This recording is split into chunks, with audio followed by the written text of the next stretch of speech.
गुन्ह्यांमध्ये वाढ झाली आहे। घटना झाल्यानंतर राजकीय आरोप प्रत्यारोप होत आहे, पण लोकप्रतिनिधी म्हणून राज्यकर्ते किंवा विरोधक यांनी एकत्र येऊन काही कडक पावलं उचलणं, कायदा करणं, शक्ती विधेयक जे आणलं गेलं त्याचं पुढे काय झालं? अत्यंत एक महत्वाचा मुद्दा मला प्रामाणिकपणाने बोलावंसं वाटतं की आपण काय करतो, जसं मी आता आपण ह्या आठवतो निर्भया, त्याच्यानंतर मध्ये झालं होतं हाथरस, उन्नाव, तिथे सुद्धा पोलिसांनी परस्पर तो मृतदेह जाळून टाकला, कुटुंबियांना कळू दिलं नाही। नंतर या अशा घटना घडतात, थोडा एक काळापुरता उद्रेक होतो, पुन्हा आपण झोपतो, पुन्हा काहीतरी घडतं, पुन्हा आपण जागे होतो।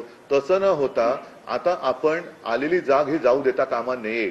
आणि म्हणून मी घटनाबाह्य मुख्यमंत्र्यांना सांगतो की थोडे दिन के मेहमान हो, तुम्ही जरा नीटपणाने वागा, कारण मुख्यमंत्री पद गेल्यानंतर तुम्हाला त्याच ठाण्यात राहायचंय।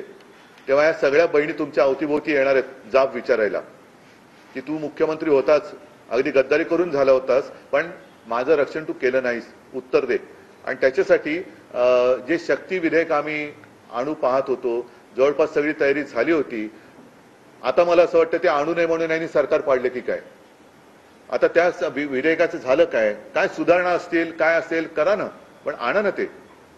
आणि दुसरी गोष्ट, ज्या फाशीचा उल्लेख यांनी केला त्याच्याबद्दल एक SIT नेमा आणि कोणाला नेमकी फाशी दिली हे लोकांना कळू द्या। ठीक आहे।